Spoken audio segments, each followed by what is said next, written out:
Good morning or good afternoon, wherever you are in the country joining us today. This is a Load Management Dialogue presented by PLMA. My name is Judy Knight. I am PLMA's Chief Development Officer, and it's a pleasure to welcome you today. And here you will discover practitioner perspectives on flexible energy load management, demand response, and distributed energy resources.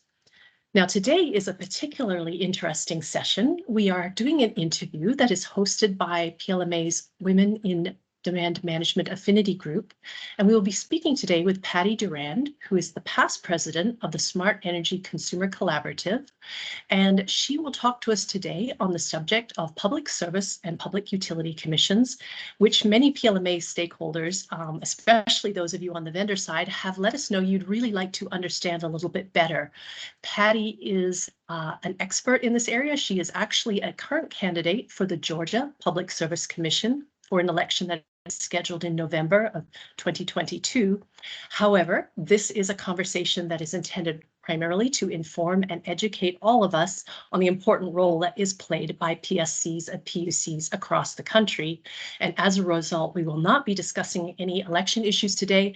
However, it is a rich learning opportunity for everyone who is interested in understanding more about how our industry is regulated.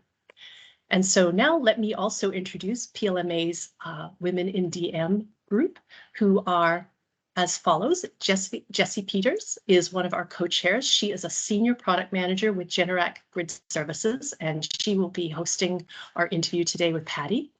Sangeeta Renaid is vice president of Energy as a Service at Alpha Structure, which is a joint venture between Schneider Electric and the Carlyle Group. And Erica Keating is a principal manager of customer demand and generation programs at Southern California Edison. And now, my pleasure to turn today's presentation over to PLMA's Women in DM co-chair, Jessie Peters, to get us started. Jessie, over to you. Thank you so much, Judy. Appreciate it. And thank you for all who are joining us to listen today, those who listen in the future, both on the recorded webinar as well as on the PLMA podcast.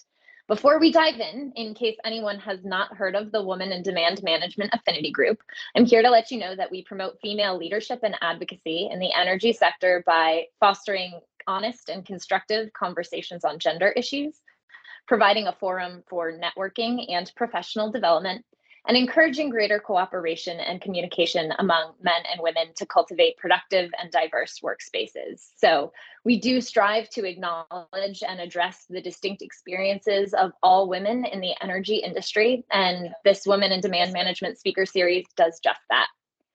To kick off today's conversation, for those who joined a little bit later, I'd like to reintroduce Patty Durand, who will be speaking to us today. Patty Durand is an energy professional who cares about people. Patty is the founder of Cool Planet Solutions, LLC.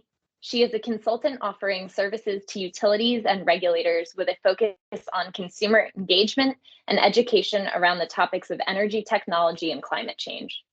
Prior to founding Cool Planet Solutions, Patty served as the president of the Smart Energy Consumer Collaborative, where she spent 10 years focusing on helping energy stakeholders understand consumer motivations, values, and knowledge in order to provide consumers with products and services that they need.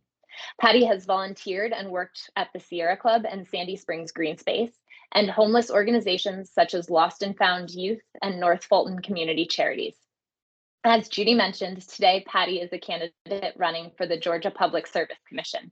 And so with that, Patty, I'd like to first and foremost welcome you to this load management dialogue and dive right in. You're running for a seat on the Georgia Public Service Commission, and most of our audience has likely heard of a PSC or a PUC, but we're not exactly familiar with what they do. So can you kick us off by explaining how PSCs got put into place, what they do, and how they do it? Absolutely. Thank you for having me. I really appreciate being here. When I ran the Smart Energy Consumer Collaborative, we worked very closely with PLMA, and I attended a lot of your conferences and you attended a lot of mine, and it's a great organization. So if you go to the next slide, the public service commissions are structured to manage monopolies. And so before we really get into that, I like to just give everyone a short civics lesson.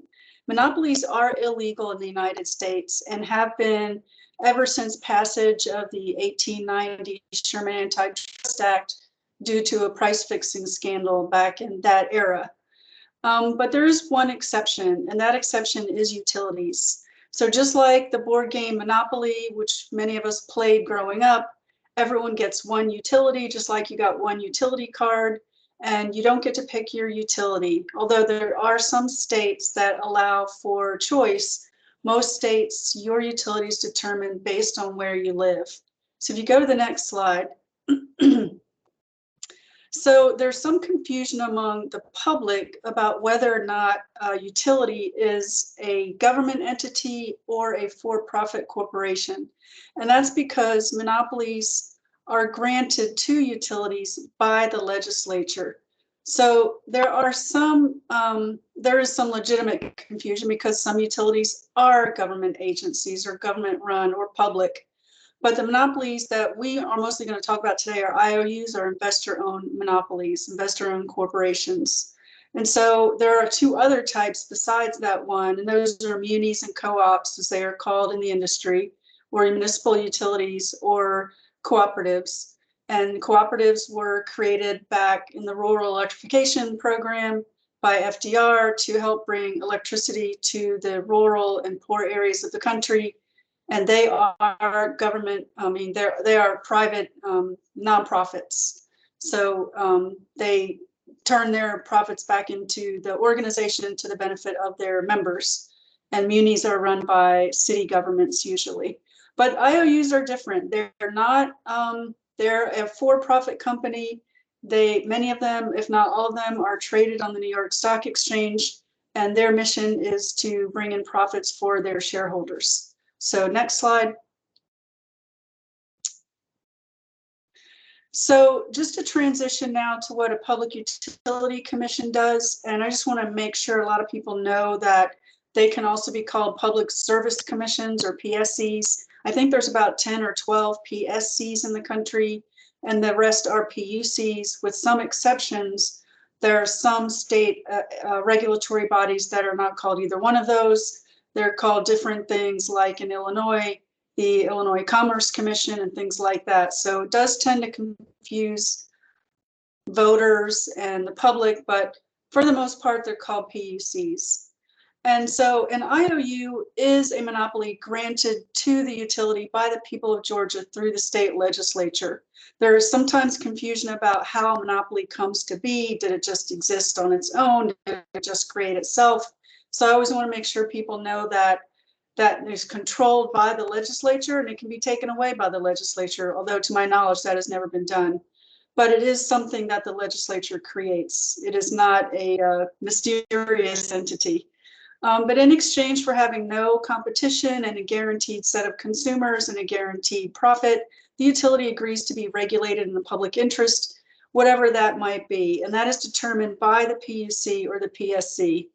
And so some of the responsibilities of the PSC, I'm really just focusing on energy and electricity here today, but certainly some PUCs regulate water, some regulate telecom, some regulate railroads, but I'm talking to PLMA, so I'm going to just focus on electricity today, and they also can regulate natural gas.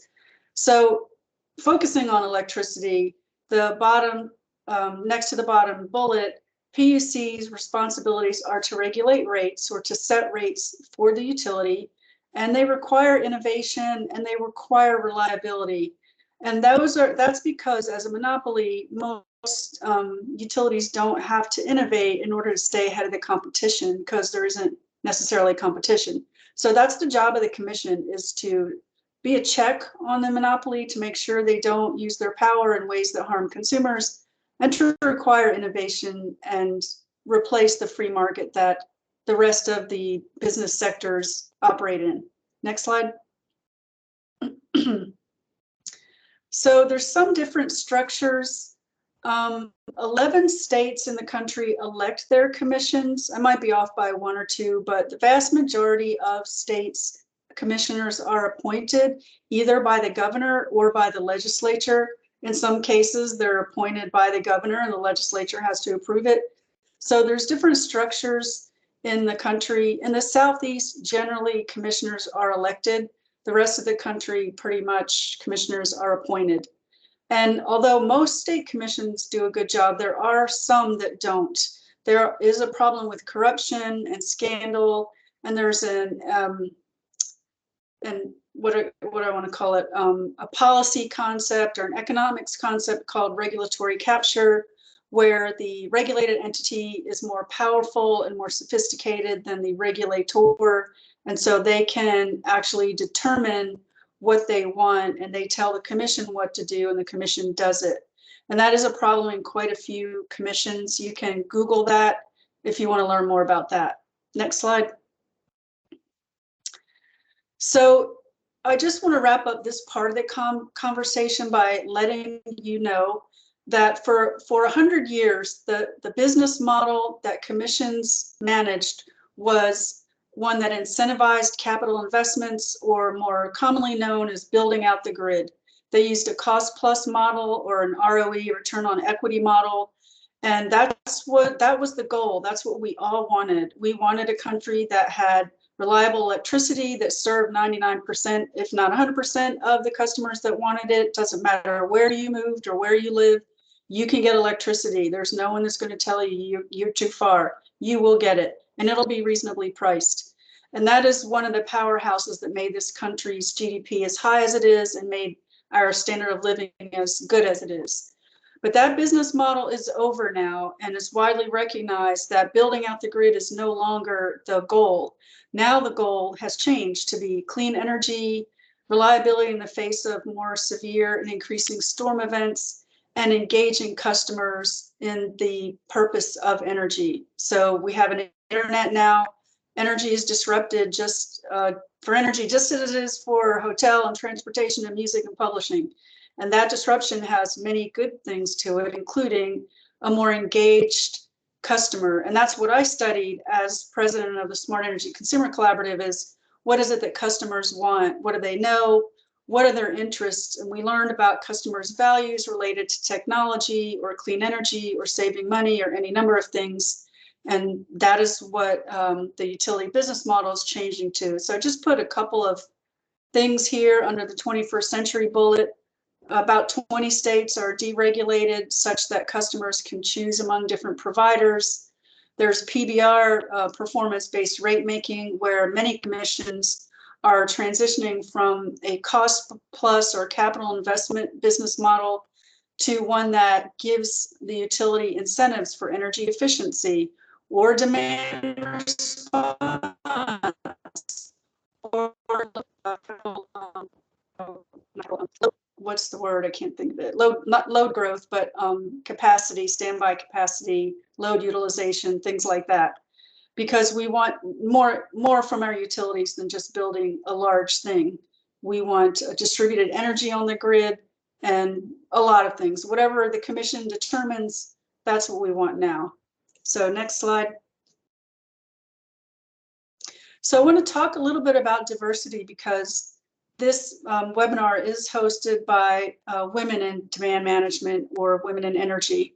And I was active in those groups when I was at SECC. It's really important for women to be engaged specifically, and minorities, because energy does tend to be focused, or not focused, but more heavily white male. And I think everybody agrees that diversity is better, and research shows that it is benefit to companies in terms of profit, in terms of quality of the work atmosphere, in terms of decisions, and in overall terms of delivering profits back to the company. So you can see some of the information here that I've gathered. This is fairly common knowledge. It's easy to Google and find out that when women are engaged, companies do better. And same with any kind of diversity, people of color, and so forth. So that's why it's important to have groups like this one to help women come together so that we can learn from each other, network and support each other. Whatever our issues are, we benefit from getting to know others dealing with those same issues. So next slide. But the energy industry is still struggling with this issue. There are not enough women on commissions. Here you can see screen grabs I did of current commissions in Alabama and Mississippi. There are no women in Mississippi, no people of color on either one of those two commissions.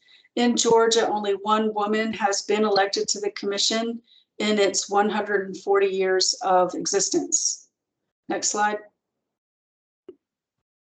And so that leads to the issues that this industry struggles with still and needs to deal with, and that is high levels of energy poverty and energy burden that a more diverse commission would be more likely to address than a less diverse commission does.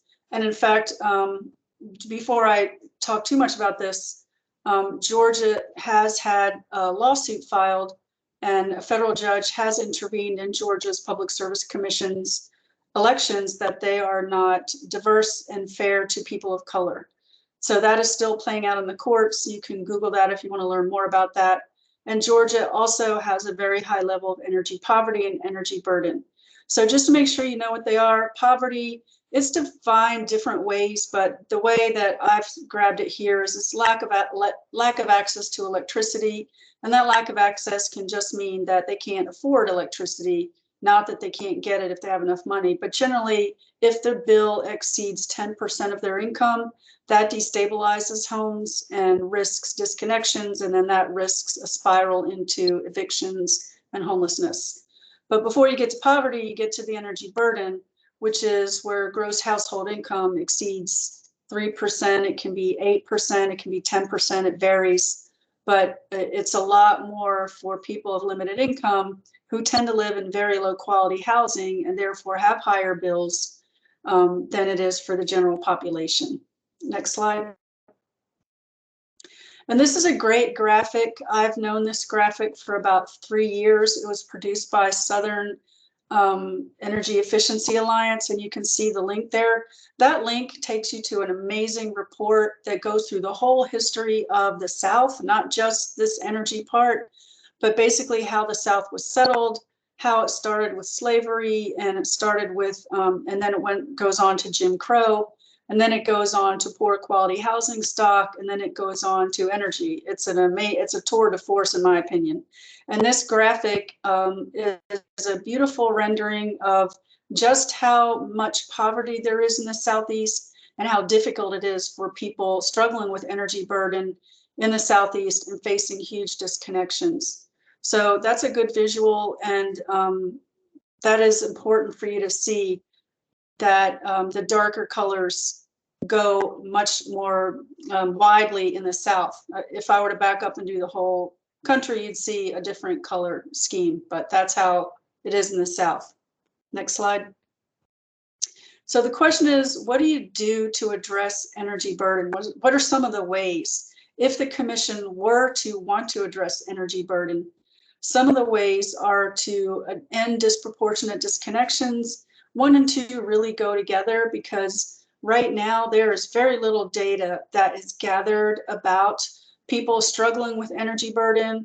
There are over 10,000 disconnections every month in Georgia Power's territory.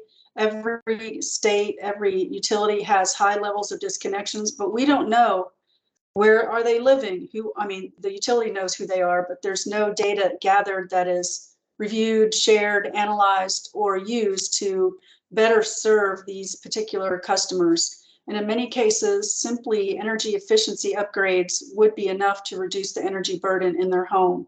So gathering data, understanding who's getting disconnected, and then number 3, helping them with meaningful bill assistance, whether that's loans for energy efficiency, grants. There's a tremendous amount of money that will be available to states now through the Inflation Reduction Act that could be used to specifically help these people if we knew who they were, if we had the data, which we don't for either one of those. So those are important areas that commissions could do right now. Same with renters. We did a study at SECC on renters because there's a common misconception that if you're renting, you're disempowered and there's nothing you can do. That's actually not true. Renters might not be able to upgrade their insulation, but they certainly can get advanced lighting. They can get advanced thermostats. They can sign up for better energy plans with their utility. And they can also petition the owner of the property to do things for them. And so that's what number 4 is talking about, helping that group of people.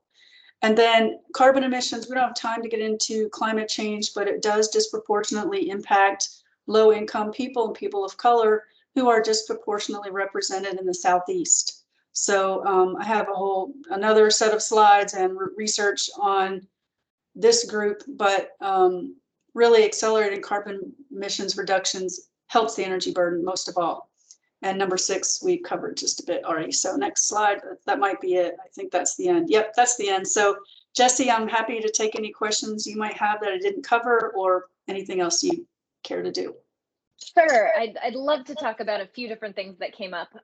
But Monica, I'm actually wondering if you can bring up Patty's last slide, because we have a question from Judy in the audience that speaks to that point 1 on the slide, which says, so the slide before that. Yeah, there we go. Judy asks, what is the criteria for disconnection and what does it take to get reconnected? Do people mostly get reconnected or do they go without electricity for long periods after this happens? So I'm wondering if you can elaborate, Patty. So a lot of people will be disconnected and then will go borrow money. They'll take out payday loans or title loans and go run down to the utility and pay the bill and get the lights back on. Disproportionate disconnections just means that we need to understand the people who are disconnected and whether or not they are disconnected because they are in energy poverty and energy burden. Are they unemployed? Are there services that they can get? But more likely it's due to low quality housing stock. And there's another slide in that SIA report that I didn't show you where it shows that something like 60% of housing stock in the Southeast is more than 50 years old. They're very old houses before people even really knew about insulation, and certainly before efficient lighting and efficient thermostats were created. There are homes, where you can see through the walls and the windows don't close properly. So those specific people, that's what number 1 addresses, is helping the specific people that are struggling the most.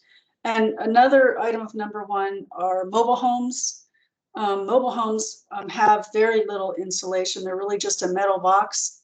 I had a family member that lived in a mobile home in Missouri where it gets very cold, and some months his electric bill alone was $700, which blows my mind, because if I have a bill over $300, I'm freaking out, and I have a house. But that's routine for them, and not necessarily this relative, but often they get disconnected. And then that leads to housing instability that I mentioned, because they don't have the money, which most don't, then they go get loans. And the loans are predatory. So there is no reason the utility industry can't do more and do better to help these people with disconnections. Right. Thank you for sharing that. And just so you know, in this particular load management dialogue, the chat has been disabled. So we'd love to get more of your questions over to Patty. If you go to the upper right-hand navigation bar of your screen, you'll see a Q&A button. That's where you will submit your questions. So I'm going to take some time to ask Patty a couple of questions, but would love to throw yours into the mix as well. So please start sending them our way as you have them.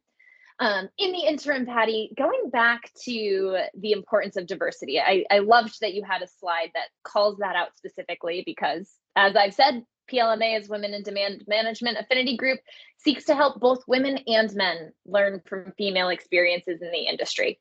So as the founder of your own company, Cool Planet Solutions, as the former president of the SECC, and of course as candidate for PSC, can you tell us your perspective as a woman on breaking through and becoming an executive and a leader in this industry? Sure. Yep. I have one funny story where I was at a conference talking to 2 gentlemen, and I made a lot of great friends. These were friends. These 2 men were friends of mine, and we were talking about an issue, and I can get very passionate about a lot of issues, and so can men too. And I don't remember the issue, but I remember they started talking to each other. And it's a little bit, maybe their height, they had the same height and I was shorter. And they were just talking to each other. And I was like looking from one to the other and trying to get in there. And I finally said, "Hey guys, I'm here. Hello." And then they're like, "Oh yeah, sorry." And then they looked at me and they started including me in the conversation and listening. And there was another time when then I was getting cut off and I said, "Stop cutting me off." Like I would just be pretty direct and say, "You're cutting me off," rather than hold back and be shy or be mad. It's just helpful sometimes to point it out because people don't know they're doing it and they don't mean anything by it. So in terms of a woman in a male dominated industry, those are a couple of ways that I handle it, is just to be forthright and to ask them to include me or hear me and not cut me off. And it's immediately fixed. In terms of leadership, I have tried very hard to mentor women where I can. I hire female interns. I joined groups like yours so that I could meet other women, and I helped them and I was helped. And I think that's what's so important about these groups, is to hear everyone's stories. And same with men. I would also talk to men about my story and about what drew me into energy and why I care. And maybe it's because I'm a little bit older or whatever it is. I don't mind that my reason for being in energy is often not the same as men's. I consider that just fine. I think energy is an important human rights issue. Without energy, we don't have a quality of life. And I don't mind that I'm not an engineer. I get to be a little critical of engineers because I'm married to one, so I can always soften the blow and I can say, "Look, you're an engineer and that's fine. I'm married to one, but let's talk about what people think." So that's how I deal with it, really just by being open and also joining groups and helping out as much as I can and learning from others. Completely. I appreciate that. And that makes me feel a little bit better, because the other day I had to say, "Hey, I'm still speaking," as I was on a call. So I think that is a common experience, and I appreciate you sharing that with us all. And I also appreciate that you called out that when you do that, folks tend to listen, right? And so perhaps, without jumping to conclusions, there's a little bit of just status quo, right? It has been historically a male dominated industry, and the gentlemen might talk to one another. A step further than that, perhaps, where you encounter individuals, and this is any age, any gender, any role, but anyone that you're engaging with who is comfortable with the status quo. So either in terms of that representation, in terms of just the speed of the energy transition, or existing institutions are in place and don't feel the same urgency as you do to change things. How have you navigated those different perspectives? I've just tried to be very urgent in my comments. I will talk about what energy burden means and how painful it is, and I'll try to bring in somewhat strong visuals. Like I was writing about the high levels of disconnections that happened in Georgia during COVID, which never needed to happen because Georgia Power was fully reimbursed for all of their costs. And so what I wrote was, people are fishing rotten food out of their refrigerators and their freezers. This is a severe impact on people. And I don't know what it's like to not be able to pay my bill, but I've seen stories, I can visualize it. And I know that when the power goes out within 3 hours, I'm worried about my food. And within half a day, I'm starting to have to throw out things. And I can't imagine being disconnected for a few days. So I will talk about the fact that when the lights go out, it's not just that you can light a candle or turn on a flashlight. You've also lost your food. You've also lost your phone because you can't charge your phone. You've lost fans to cool yourself, and you've lost the internet. So assuming you don't have a good job, which is why you couldn't pay your bills, which is why the light went out, you can't apply for unemployment assistance or job search assistance. That means you have to get in your car and drive to the Wendy's. So it has a whole cascading level of impacts. And that's what I try to talk about, to get people who might be disconnected from these realities to hone in on them. And there were many times that I had to point out to people, usually men, that they're, and people, I'm guilty of this too. People extrapolate their own experience. So they would say, well, $100 is not that much. People need to be able to afford that. Well, okay, maybe it is fine for you, but for a lot of people, that's a lot of money. And what if they're in a studio apartment? They should not be paying $100. They should be paying more like 60. And, so you just have these conversations, and I just generally try to bring to life visuals like that, like rotten food or having to go somewhere else to get on your computer. These things are serious, and studies show people are getting out predatory loans to pay electric bills. So we're back to quality of life. Yeah, I appreciate you bringing that perspective. And I think it does speak to why you said you got into energy, and that it is a human rights issue, right? It's a wicked problem, quite literally, for some individuals. And so I do want to pivot back to the chat quickly while we're on this topic of disconnections, because a question came through about who are the people and the groups that do the energy burden work. So perhaps it's a little broader than disconnections, but I think it speaks to this. Who's helping? Yeah, there are a lot of groups doing great work. I can only speak to Georgia. And so in Georgia, there's Partnership for Southern Equity. There are probably, actually, I think Southern PSC does work outside of Georgia. They probably do work in the whole Southeast. So they do a lot of equity work. So does Georgia Conservation Bureaus. They're doing a lot of equity work. And SEIA is doing work, as you saw from the report they did.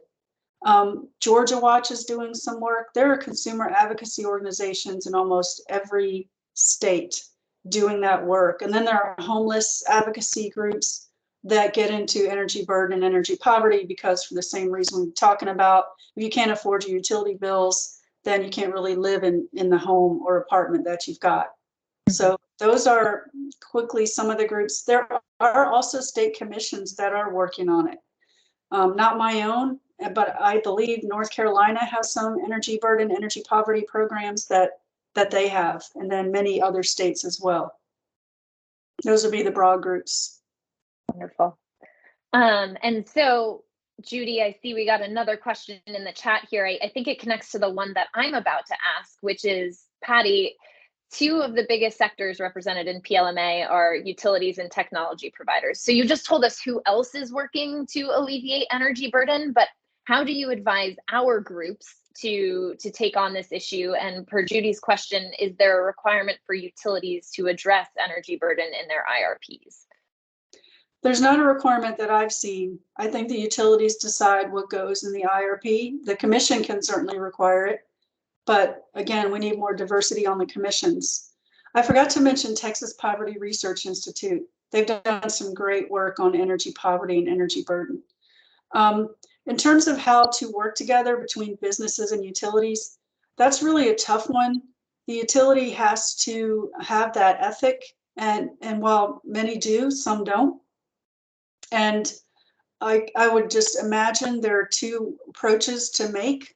One is through advocacy organizations that come down to the commission and intervene or make demands, whatever the word is, ask, request, push, that energy burden be addressed, and bring some of the people with you so that they can speak directly to their experience. The other way is to meet with commissioners individually. You don't have to be at a proceeding to talk to your commissioners. Go and see them in their office, one by one or two at a time, with your constituents. As an energy business who could address energy burden, do research on the issues in your state or in the territory of that utility that you want to talk to, and then go see the commission that is responsible for that utility or that region, and bring a constituent and say, we have a problem we'd like you to address. Here is my solution. This is what my company can offer. And we'd like you to ask the utility to examine this. We'd also like you to require it, whatever, however far you think you can get with that commissioner. And those kind of conversations are really important. I don't think they're happening. I think people get caught up in the whole intervention, formal proceeding process, and don't go see the commissioners outside of those. They're just regular people. In some cases, they're elected. They'll be even more responsive than the appointed ones, but the appointed ones are also very responsive, depending on who they are. So that's, I would bring facts and I would see them outside of formal proceedings and make asks and make requests, and then continue to raise pressure if you don't get initial response that way. Partner with these nonprofits. You know, I remember when smart meters were being rolled out 10, 12 years ago from ARA grant funding, and I'll never forget San Diego Gas and Electric's experience going out into the community offering small grants to nonprofits in exchange for them coming in, hearing about what smart meters were, how they could benefit customers, and then going back out to their constituents and educating them. So as a business, talk to nonprofits in your area, offer them a grant so they can pay for the staff time that you need them to have available, and then work with them on reducing energy burden with your solutions. Those are some of the creative ways that I think would be very useful. Great. Thank you. And one of the things that you touched on there, I think, is a narrative that I hear a lot, which is about that slow process, right? And getting bogged down in the processes that go along with acting and working alongside our regulators. So moving beyond energy burden, kind of bringing this full circle, you've started to touch on this, but how can PLMA members specifically and the organizations that we represent work perhaps more effectively with the PSCs or the PUCs in our communities to, again, promote this energy transformation and launch these innovative programs? Well, ironically, demand response is one of the reasons that I'm running for office, because we don't have much demand response in Georgia. And I think demand response is one of the key ways that customers can save money. And so PLMA members would need to understand, obviously, each state's regulatory structure and whether and how demand response exists. Of course, DR does exist in Georgia at the commercial level, but I'm speaking residential.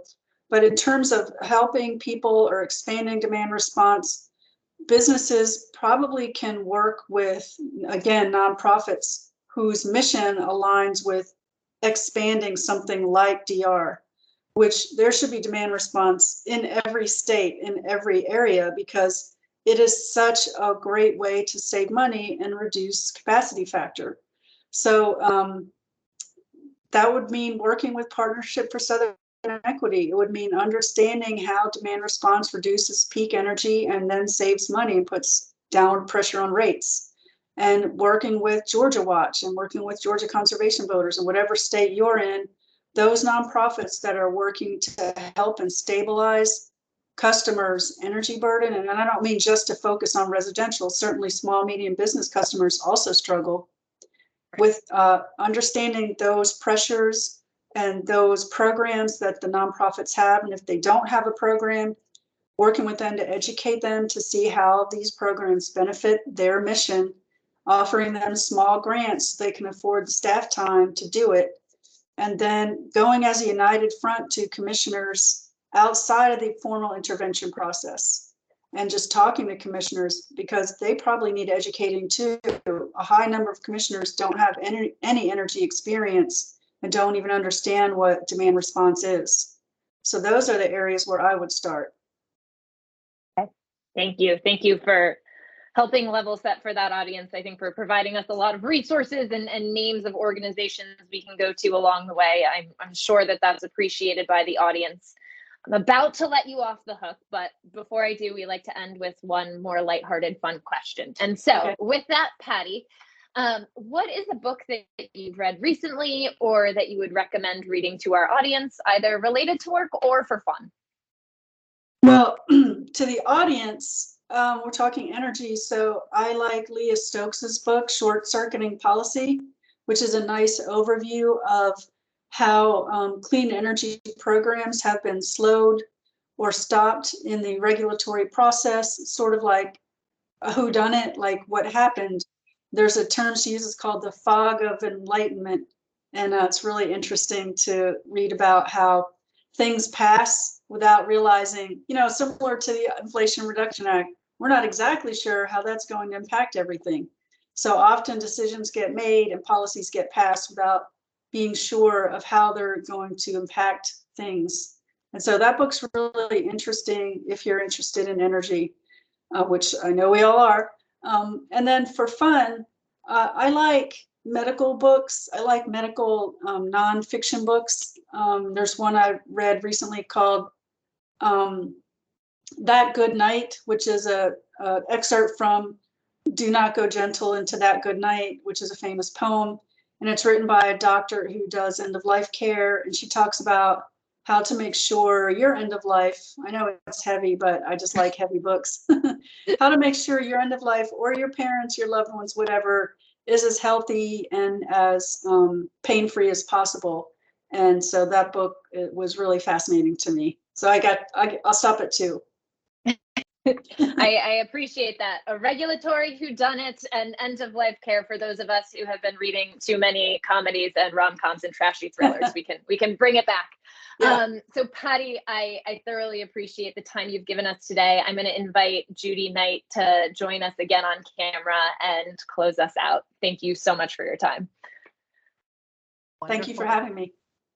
Patty, thank you so much also from all of us at PLMA. We really appreciate you being here. Jessie, great job on moderating questions. And thank you too to PLMA's Women in DM group. This is a terrific group. The co-chairs are super and have brought some really interesting conversations to bear. And we hope that you will tune in for more of their speaker series as it comes along. I also want to say, having learned a lot from Patty today, thank you for all of the points you brought out that may not be such common knowledge about PSCs. I encourage folks to share this particular conversation with your colleagues. We have it available as a recording. We also offer it as a podcast, and you can find this podcast. It's called Load Management Dialogues, wherever you get your podcasts, and you will have the opportunity to hear this discussion again. So next slide, please. This is the other place that you can find our recording. This is PLMA's content library, if you will. We call it our Load Management Resource Center, and you can go to this bit.ly link and you can get directly into this center, and under Load Management Dialogues, you will find Patty's presentation today. Next slide, please. And to let you know of a couple of upcoming opportunities, as you know, PLMA has its annual awards program that is a peer-selected opportunity for organizations doing very innovative work to bring some of those to everybody's attention. We will have our next one presenting on August the 25th. This will be coming from California, from our 3 big utilities in California, who will be talking about the Demand Response Emerging Technologies Collaborative. And FYI, if you are signed up for this Thursday's PLMA webinar, we have had a bit of a strange technical issue that has popped up, and we are postponing this Thursday's discussion with Duke Energy on their DR innovations into September, and you'll see more about that soon. Last of all, we are really jazzed to be offering our PLMA DR training again live in person in Denver. It's coming up the week of September 19th, and we have 2 classes. One is about wholesale markets. The second is about program design and implementation.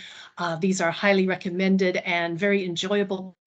So if you are able to get permission to travel and you feel like these would benefit your work and your career, please do sign up and join us in Denver. We'll look forward to seeing you then. And finally, let me just say our PLMA conference, our 46th conference, if you can imagine, we've done that many conferences, we do 2 a year, is coming up in November. It will be in Phoenix, and we have the agenda published. Registration is open, and you will see that there's lots of really great conversations on that agenda. So please consider joining us for that conference as well. And at this point, I can say thank you for joining us today. We appreciate your participation and your involvement. And just also make the point that you have been listening to a load management dialogue presented by PLMA. To learn more about upcoming dialogues and for an archive of past recordings, please visit peakload.org or your favorite podcast platform. Thank you. That concludes this edition.